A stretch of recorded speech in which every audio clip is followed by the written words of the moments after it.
지난주에 우리가 성막의 뜰에 대해서 생각을 해보았습니다. 이 뜰은 성막의 문을 열고 들어가면 가장 먼저 밟게 되는 것인데, 전체 규모는 가로가 약 25m, 세로가 50m 정도의 규모가 된다고 했습니다. 그런데 그 중에서 가장 주목할 만한 것은 무엇이었는가 하니 바로 성막의 동쪽에 있는 문이었습니다. 문. 이 문은 다른 쪽 울타리의 포장들이 모두 다 흰색이었던 곳에 반해서 유독 여기 문만 색깔이 달랐죠. 청색, 자색, 홍색 실로 꿰어서 아주 아름답게 무늬가 새겨져 있었습니다. 뿐만 아니라 이 문의 길이가 10m 정도로 대단히 크고 넓었었죠. 이처럼 넓고 아름다운 것이 바로 성막의 문인데, 이 성막의 문이 상징하는 바가 무엇이라고 했습니까? 그것은 바로 예수 그리스도다라고 말을 했죠. 그래서 이 문을 통과해서 우리가 성막으로 들어갈 수 있듯이 우리는 예수 그리스도를 통해서만 하나님 앞으로 나아갈 수 있다, 그렇게 말을 했습니다. 그리고 이 문이 대단히 아름다운데 그것은 예수 그리스도의 아름다운 성품을 보여주는 것이다, 그렇게 말을 했죠. 즉 예수님의 인성과 신성, 온유하고 겸손하신 성품, 그리고 사랑과 공의가 조화를 이룬 아름다운 성품과 인격을 우리에게 보여주고 있다, 그렇게 말했습니다. 그래서 누구든지 이 문을 통과를 해서 성막으로 들어올 수 있는 것처럼 우리는 예수 그리스도를 통해서 하나님 아버지 앞에 나아갈 수 있는 것이다 때문에 그 예수님이 얼마나 귀한 분이신가 하는 것을 우리가 생각을 하면서 지난주에 적용까지 같이 해보았습니다. 자, 그리고 이제 오늘 본문에 나오는 것은 무엇인가 하니 바로 물두멍입니다. 물두멍.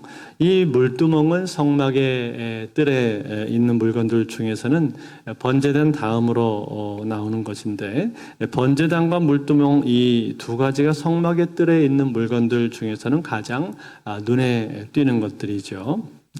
나머지는 전부 다 작은 부속물들이고, 그리고 그 다음은 이제 성막 안으로 들어가서 접하게 되는 물건들입니다.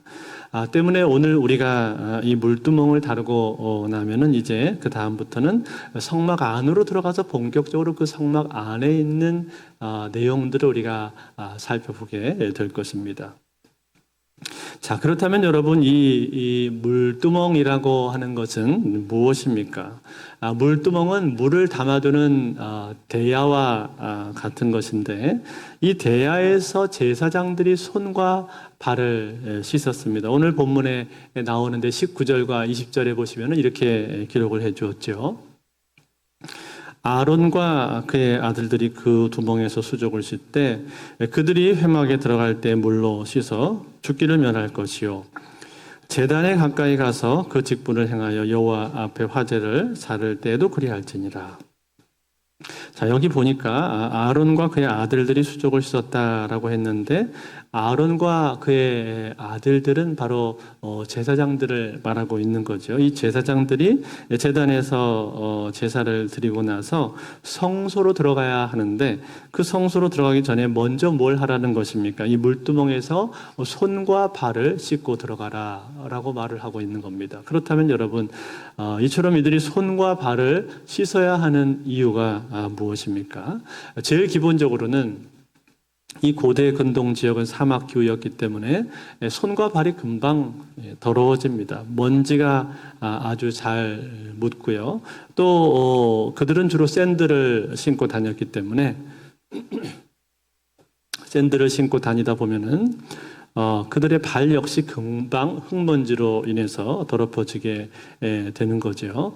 때문에 그들은 보통 실내로 들어가기 전에는 거의 항상 발을 씻고 들어갔습니다. 그런데 지금 이 하나님의 거룩한 성소에 들어가야 하는데 이 성소에 들어가면서 손과 발을 씻지 않고 들어갈 수는 없는 것 아니겠습니까? 뿐만 아니라 그들이 지금 방금 제사를 드렸습니다. 제사를 드렸기 때문에 양을 잡고 소를 잡는 그 제사를 드렸기 때문에 아마 그들의 손에는 틀림없이 피가 묻어 있었을 것입니다.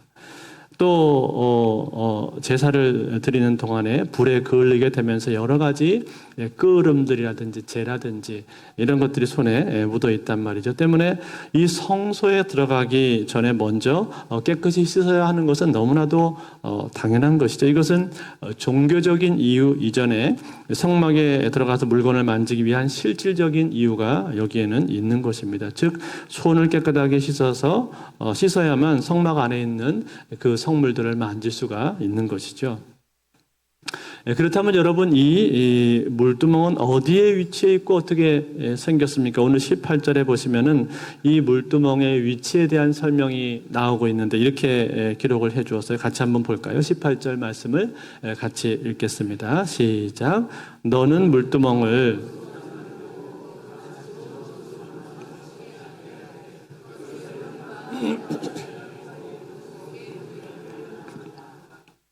자, 여기 보니까 이 물두멍의 위치가 어디라고 되어 있죠?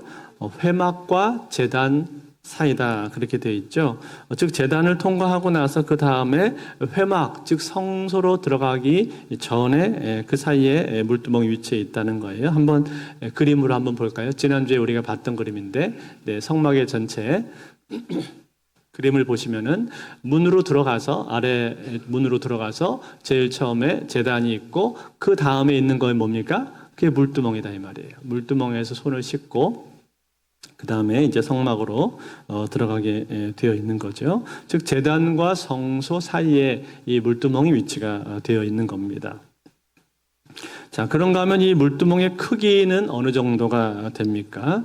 이 크기에 대해서는요, 성경에서 기록을 해 주고 있지를 않습니다. 그래서 우리가 명확한 사이즈를 알기가 어려운데, 그렇다고 해서 이 물두멍이 중요하지 않은 것은 아니죠. 왜냐하면은 이 물두멍이 없다면은 그러면 성소에 들어갈 수가 없기 때문에 그렇습니다.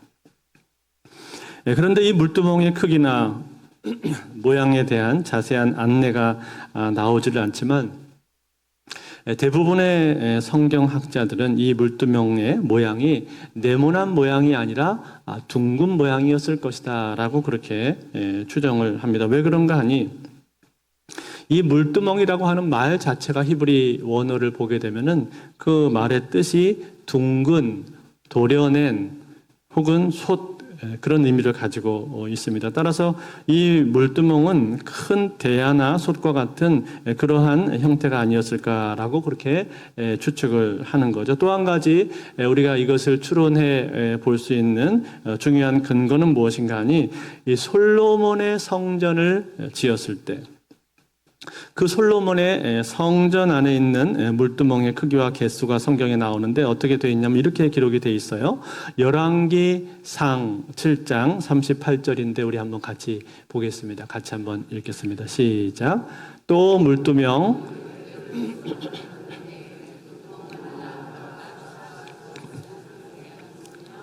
매 물두멍의 직경은 4규빗이라 열받침 수레 위에 각각 물두멍이 하나씩이더라.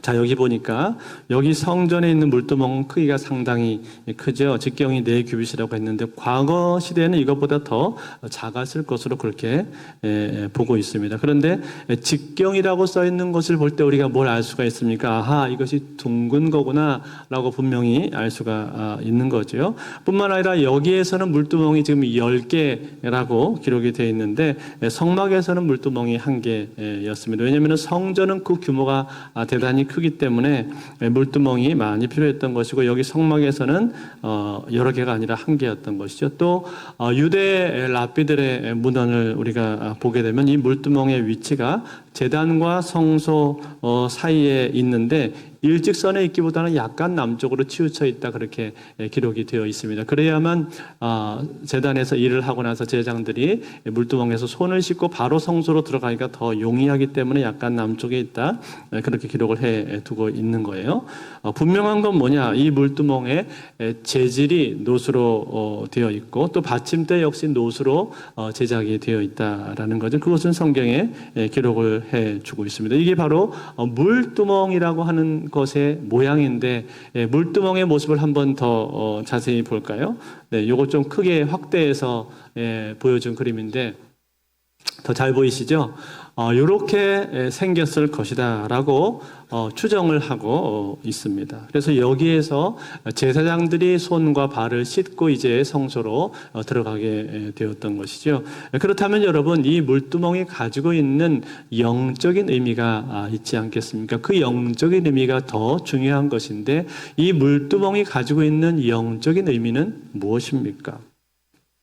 여러분, 물두멍 안에는 물이 들어있잖아요. 이 물이라고 하는 것은요, 굉장히 광범위한 메타포, 즉 상징을 가지고 있죠. 우선 물리적인 세계에서 보자면 지구 표면의 가장 많은 부분을 차지하고 있는 것이 바로 물입니다. 바다와 강이 전체 지구 표면의 70%를 차지한다고 우리가 말하지 않습니까?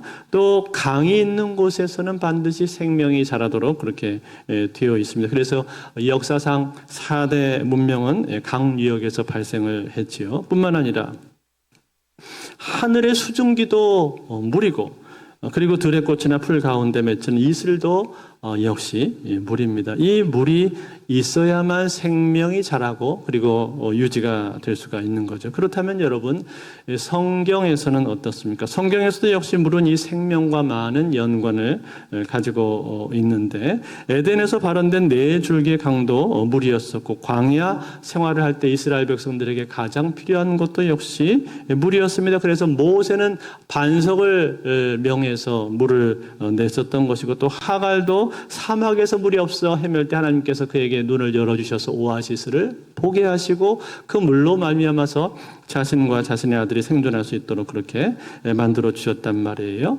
그게 성경에 나오는 물입니다. 그런가 하면 또 물은 심판의 의미도 가지고 있죠. 하나님께서 노아의 홍수를 통해서 이스라엘 백성과 주변 민족들을 심판하지 않으셨습니까? 또 바로의 군대 역시 홍해 바다 물속에 깊이 수장된 것도 우리가 알고 있습니다. 뿐만 아니라 이 물은 동시에 치유의 효과도 가지고 있는데, 엘리사가 나아만 장군을 치료할 때 그는 요단강에서 물로 씻어서 치유를 받았습니다. 또 여리고 성읍에 물이 좋지 못할 때 소금으로 그 물을 깨끗하게 치유하는 장면도 우리가 보게 됩니다. 이처럼 성경에서 물이라고 하는 것은 주로 생명과 회복과 치유와 소생을 주로 뜻하고 있는 거죠. 그런데 여러분, 여기 우리가 읽은 이 본문에서는 어떻습니까? 여기 본문에서는 물두멍에다가 손과 발을 씻고 있단 말이에요. 손과 발을 씻는 이유가 도대체 무엇입니까? 이것은 당연히 깨끗함을 받기 위해서 지금 씻고 있는 거죠. 즉, 깨끗하지 않고 더러운 상태에 있다가 깨끗함을 받는 과정 가운데서 지금 물이라는 것이 사용이 되고 있단 말이에요. 때문에 이 물로 씻는 것은 무엇을 뜻하는 것입니까? 이것은 우리의 죄를 씻는 것을 뜻하는 것입니다. 구약 시대에서, 구약 성경에서 신약 성경으로 오게 되면 이것이 더욱더 분명해지게 되는데, 물은 세례를 받는 도구이기도 하고 동시에 정결 예식마다 항상 물이 사용되는 것을 우리가 보게 되는 것도, 이처럼 물은 깨끗이 씻는 기능과 의미가 있다라는 거예요. 그렇다면 여러분, 여기서 한 가지 의문이 생길 수가 있죠. 그것은 우리가 지지난주에 살펴봤던 제단에 대한 것입니다. 즉, 제단에서 제물이 드려지는 것, 이것이 죄사함을 뜻한다고 말을 하지 않았습니까? 마치 제물이 제단 위에서 불 가운데 태워지듯이 우리 주 예수 그리스도께서 십자가에서 죽으신 그 사건을 상징하고 있는 것이 제단이다라고 우리가 말을 했는데, 그렇다면 그 제단에서 우리의 죄가 사해지는 것이 아닙니까? 이미 제단에서 죄가 다 사해졌는데, 그런데 만약에 여기 물로 씻는 것이 죄 씻음에 대한 의미라면은 또다시 물로 씻어야 되는 이유는 도대체 무엇이냐 이 말이에요. 여러분 어떻게 생각을 하십니까? 이것에 대해서 우리가 예수님께서 신약시대의 제자들을 향해서 일으키신 한 사건의 모습을 보면 우리가 그것을 이해할 수가 있는데, 유월절 앞두고 예수님께서는 제자들과 함께 식사를 하셨습니다. 그런데 그 식사하시던 자리에서 갑자기 일어나시더니 제자들의 발을 씻기기 시작을 하셨단 말이지요. 깜짝 놀란 베드로가 예수님께 말을 했습니다. 주여, 주께서 내 발을 씻기시나이까? 절대로 그러실 수가 없습니다. 그러자 예수님 뭐라고 말씀하셨습니까? 베드로야, 내가 네 발을 씻기지 않으면 너하고 나는 아무런 상관이 없다. 이렇게 말씀을 하시니까 베드로가 말을 하기를, 주여, 그러면 내 발뿐만 아니라 손과 머리도 다 씻어주소서, 이렇게 요청을 한단 말이에요. 그때 예수님께서 베드로에게 중요한 말씀을 하십니다. 뭐라고 말씀하셨는가 하니 요한복음 13장 10절에 보면 이렇게 나오는데, 같이 한번 우리가 읽겠습니다. 시작. 예수께서 이르시되 이미 목욕한 자는 발밖에 씻을 필요가 없느니라. 온몸이 깨끗하니라. 너희가 깨끗하나 다는 아니라 하시니 아멘. 자, 여기 보니까 뭐라고 말씀하셨습니까? 이미 목욕한 자는 발밖에 씻을 필요가 없느니라 말씀하지 않았습니까? 여러분, 여기서 이미 목욕했다라는 것이 뭘 뜻하는 거? 이것은 영적인 의미로 보자면 거듭나서 하나님의 자녀가 된 것을 뜻해주고 있는 거예요. 즉 이미 예수 믿고 구원받아서 그 이름이 생명책에 기록된 사람들을 말해주고 있다라는 거예요. 그런 사람들은 무엇만 하면 된다는 거예요? 발만 씻으면 된다. 그렇게 말씀을 해주고 있다는 거. 발 씻는 게 뭘 말하는 거예요? 죄 고백과 회개를 우리에게 말씀해주고 있는 거예요. 그렇다면 여러분, 이 죄 고백과 회개가 필요한 이유가 무엇입니까? 그것은 여러분, 우리가 거듭나서 하나님의 자녀가 되었지만 그럼에도 불구하고, 우리가 거듭났음에도 불구하고 우리는 어떻습니까? 자꾸만 넘어지고 죄를 짓게 된다. 그 말이죠. 자주 넘어지는 우리의 모습을 우리는 삶 가운데 볼 수밖에 없단 말이에요. 어떤 사람이 그런 질문을 했습니다. 목사님, 저는 예수를 믿으면서도 계속 죄를 짓는 것 같습니다. 교회 다닌 지가 오래되었는데 여전히 죄에서 벗어나지를 못하고 있는 것 같습니다. 제가 과연 거듭난 사람이 맞을까요? 여러분 어떻게 생각을 하십니까? 이 사람은 지금 자신의 구원을 의심을 하고 있는 겁니다. 그래서 이 사람은 자신이 회심을 했음에도 불구하고, 예수를 영접을 했음에도 불구하고 그 이후로 기회만 있으면 또다시 영접 기도를 하고 또다시 영접 기도를 하고, 그렇게 자꾸만 영접 기도를 반복을 하고 있단 말이에요. 왜 그럴까요? 구원의 확신이 없기 때문에 그런 거예요. 여러분, 구원이라고 하는 것이 무엇입니까? 구원, 우리가 예수 그리스도를 주와 구주로 영접을 할 때 우리가 구원을 받는 것입니다.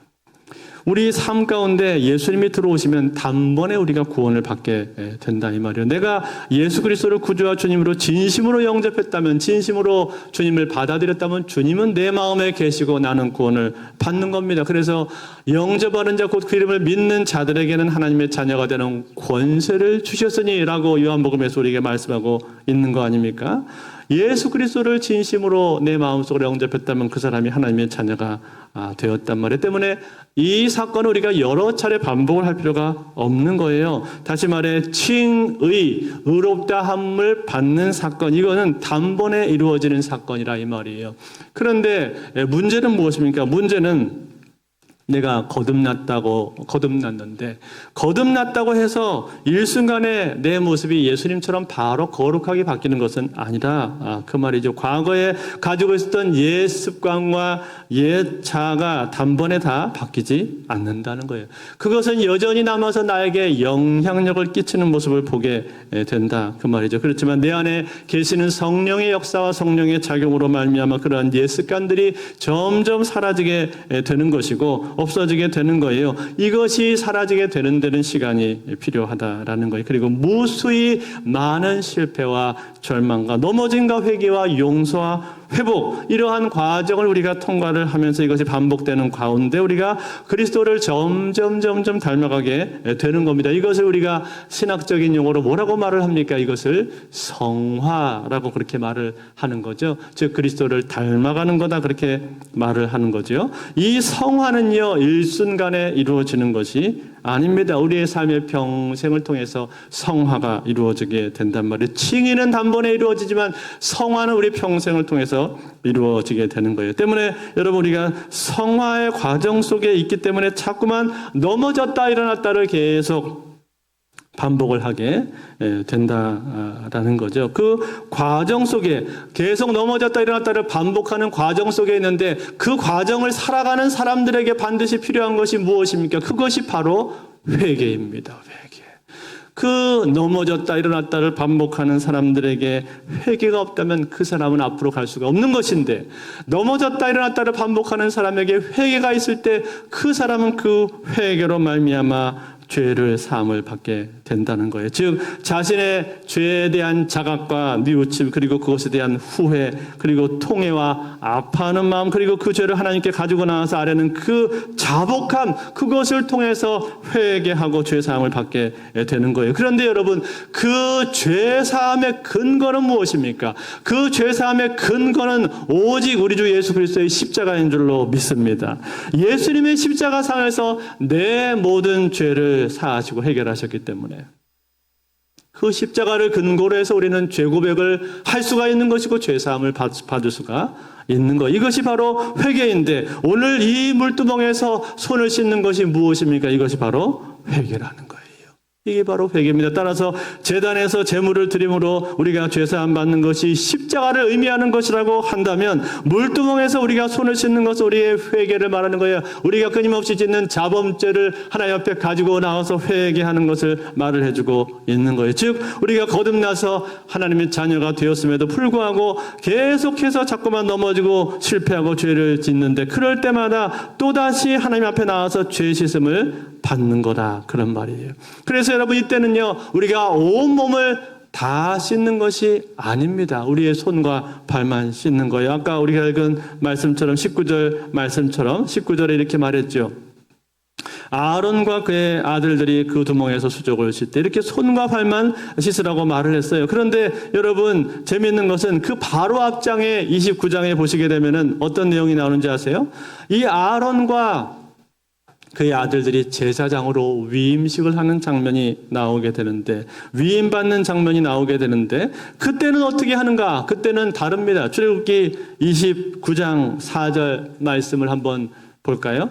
29장 4절 한번 같이 읽겠습니다. 시작. 너는 아론과 그의 아들들을 회막문으로 데려다가 물로 씻기고. 자, 뭐랬어요? 여기서는 지금 스스로 씻는 것이 아니라 누군가 다른 사람이 씻겨주고 있는 거예요. 즉 모세가 그들을 씻겨주고 있는 겁니다.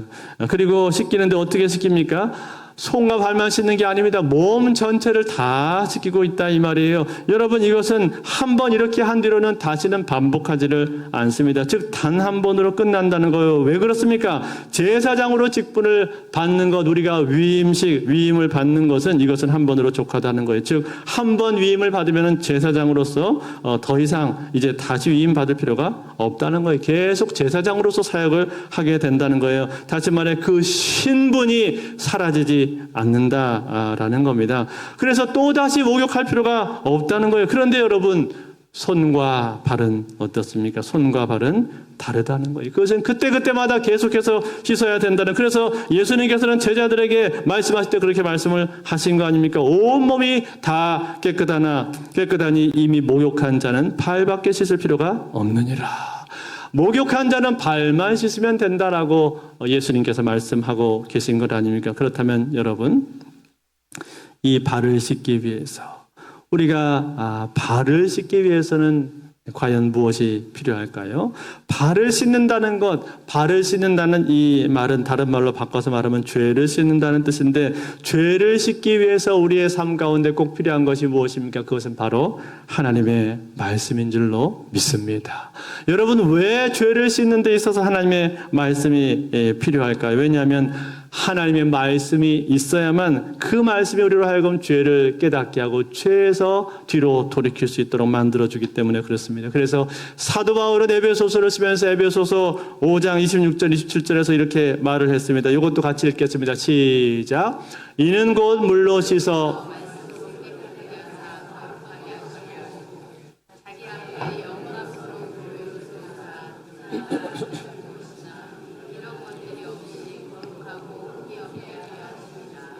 아멘. 자, 여러분 이게 무슨 말입니까? 영광스러운 교회를 세우기 위해서, 즉 여기 교회라는 건 성도 한 사람 한 사람을 말하는 것인데 그 성도 한 사람 한 사람들이 하나님 앞에 영광스러운 모습이 되기 위해서 더 온전한 사람으로 성도를 세우기 위해서 필요한 것이 뭐라고 말씀하고 있는 거예요? 바로 하나님의 말씀이 필요하다.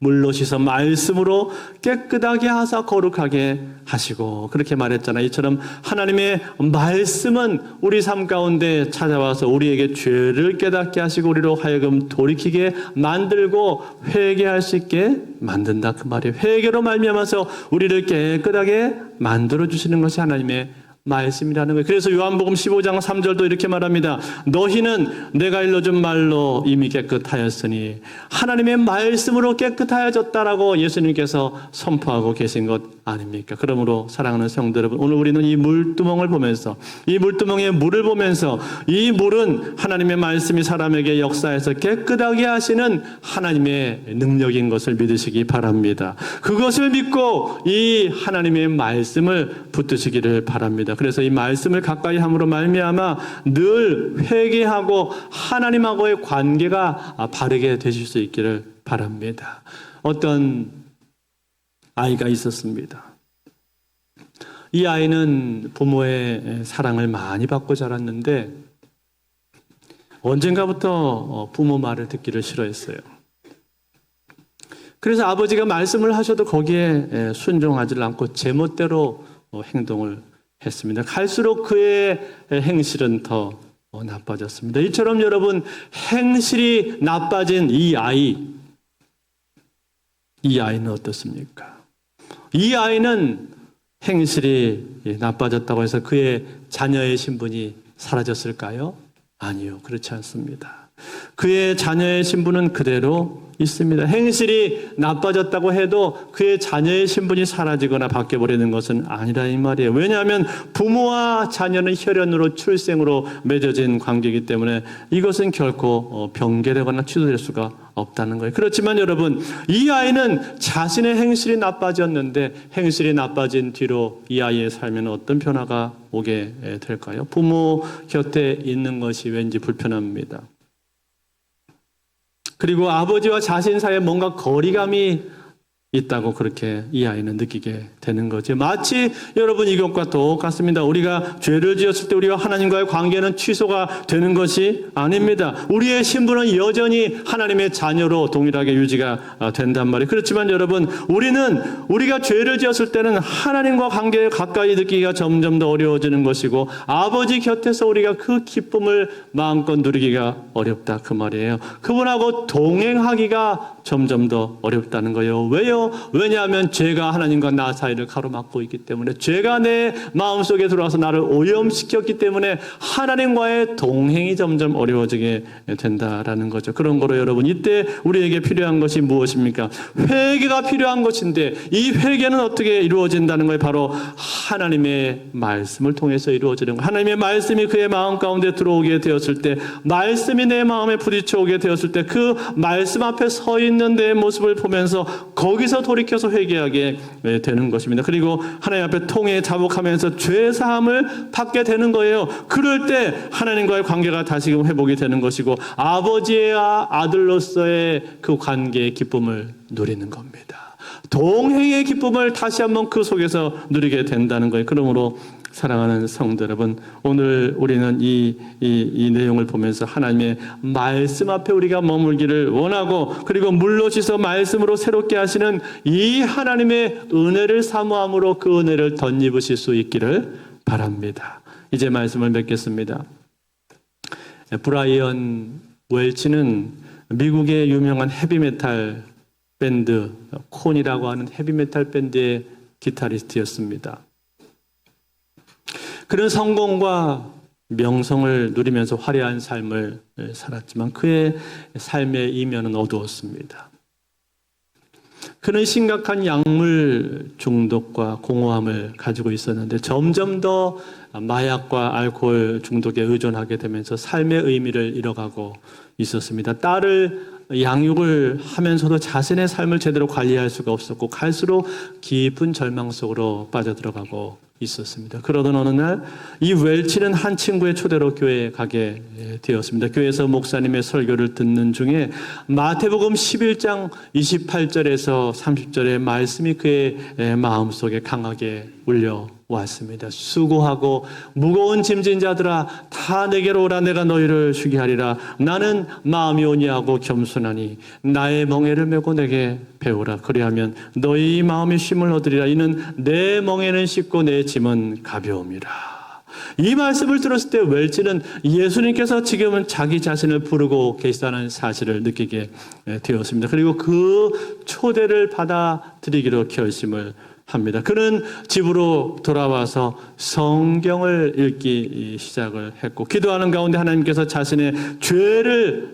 하나님 앞에 자신의 죄를 고백하고 회개하고 용서를 구했습니다. 그 순간 웰치는 그 마음속 깊은 곳으로부터 하나님께서 주시는 평강과 자유함을 그의 마음속으로 경험을 하게 되었습니다.